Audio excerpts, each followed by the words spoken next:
Hello दोस्तों, अगर अपने मोबाइल को यूज़ करते करते अचानक से आपका मोबाइल स्विच ऑफ हो जाता है, बंद हो जाता है और आप पावर ऑन करते हो तो भी वो नहीं होता है, तो इस कंडीशन से, इस प्रॉब्लम से कैसे छुटकारा पाओगे, इस प्रॉब्लम को कैसे आप सॉल्व करोगे घर में बैठ के, वो मैं आपको इस वीडियो में बताने वाला हूँ। दोस्तों, इस वीडियो में आपको मैं 3 तरीका बताने वाला हूँ। 3 तरीकों में से एक तरीका जरूर आपके लिए यूजफुल होने वाला है और जो भी प्रॉब्लम हो रही है आपके मोबाइल में वो सॉल्व हो जाएगी। दोस्तों, कई बार क्या होता है कि हम अपने मोबाइल को यूज़ करते रहते हैं और अचानक से मोबाइल बंद हो जाता है और फिर से हम ऑन करते हैं तो ऑन नहीं होता है। तो चलिए दोस्तों, प्रॉब्लम सॉल्यूशन की ओर जाते हैं। हेलो दोस्तों, मेरा नाम है शुभम और आप देख रहे हैं हमारा YouTube channel technical Shubham Y. चलो कुछ नया सीखते हैं। 3 तरीकों को यूज करना चाहिए। जो पहला तरीका है वो है मोबाइल को चार्ज करना। दोस्तों, अगर अपने मोबाइल को यूज करते करते अचानक से आपका मोबाइल स्विच ऑफ हो जाता है, इस कंडीशन पे आपको अपने मोबाइल को 3 घंटे तक चार्ज करना चाहिए। देखो, अब यहाँ पर से आपका मोबाइल स्विच ऑफ हो गया, पावर बटन दबा रहे हो तो भी ऑन नहीं हो रहा है।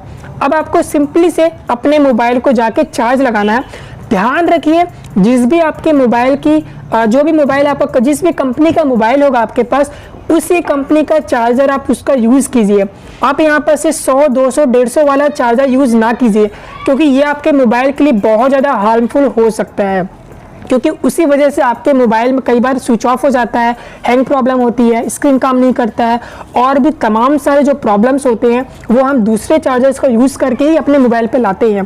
तो दोस्तों, इस बात का ध्यान रखिए, अगर आपका मोबाइल बंद हो जाता है तो आप जो भी कंपनी का मोबाइल होगा उसी कंपनी के, वो महंगा आते हैं, जो एक मेन चार्जर होते हैं वो महंगे आते हैं। जैसे आप रेडमी का यूज़ कर रहे हो, ओप्पो का कर रहे हो, कोई भी आप जिसका भी जो भी कंपनी का है आप उसका मेन चार्जर यूज़ कीजिए। भले ही थोड़े महंगे आते हैं, अगर आपके पास नहीं है तो अपने दोस्त की सहायता लीजिए, अपने आसपास देखिए, कहीं ना कहीं आपको उस मोबाइल का चार्जर मिल जाएगा और आप सिंपली से उसको 2 से 3 घंटा लगा लीजिए। 1 घंटा नहीं बोल रहा हूँ, ध्यान रखिएगा, 2.5 से 3 घंटा आपको उसका यूज़ करना है।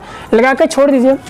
उसके बाद आपको क्या करना है, 3 घंटे बाद जो भी चार्जर लगा हुआ है उसको निकालिए और पावर ऑन करके देखिए।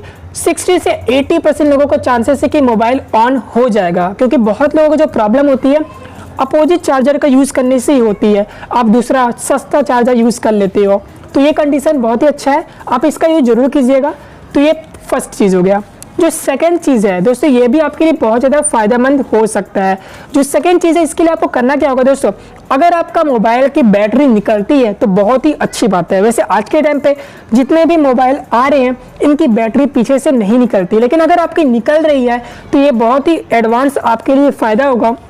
आप सिंपली से उस बैटरी को निकालिए और लगभग आधा घंटे तक उस बैटरी को अलग रखिए, मोबाइल से अटैच मत कीजिए और मोबाइल को ऑन भी मत करना।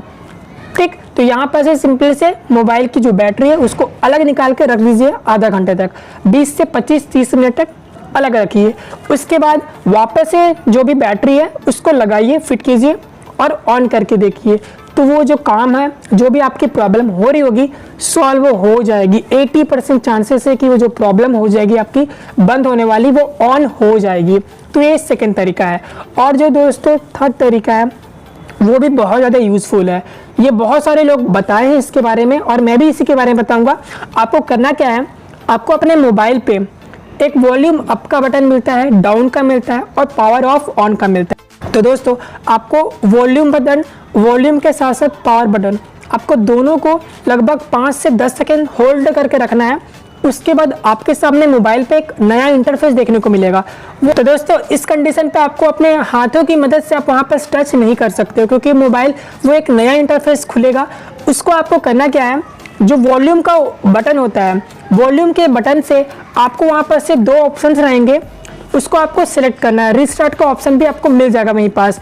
आपको वॉल्यूम बटन से आपको उसे अप एंड डाउन करना है और ओके के लिए, अगर आपको ओके करना है तो पावर ऑफ का जो बटन होता है उसे एक बार क्लिक कीजिए। इसके बाद जो भी आपका है रिस्टार्ट मोबाइल हो जाएगा ऑटोमेटिक से और ये जो मोबाइल आपका बंद हो चुका है वो ऑन हो जाएगा। दोस्तों, जो थर्ड तरीका है इसके ऊपर और भी वीडियोस बनी हुई है, आप बाकी वीडियोस को भी देख सकते हो। यूट्यूब में आपको बहुत सारे इस तरीके के वीडियोस मिल जाएंगे। आशा करते हो कि तीनों तरीका आपके बहुत ज़्यादा फायदेमंद होने वाला है। और अगर आपको फिर भी ऑन नहीं होता है, फ्यूचर में ऐसी दिक्कतें हो सकती हैं, तो आप लोग कमेंट में जरूर बताइएगा, आपको मैं लाइव करके दिखाऊंगा जो थर्ड प्रॉब्लम है। मिलते हैं हम अगले वीडियो में और भी ज़्यादा इंटरेस्टिंग वीडियो के साथ। Thanks for watching this video को लाइक करना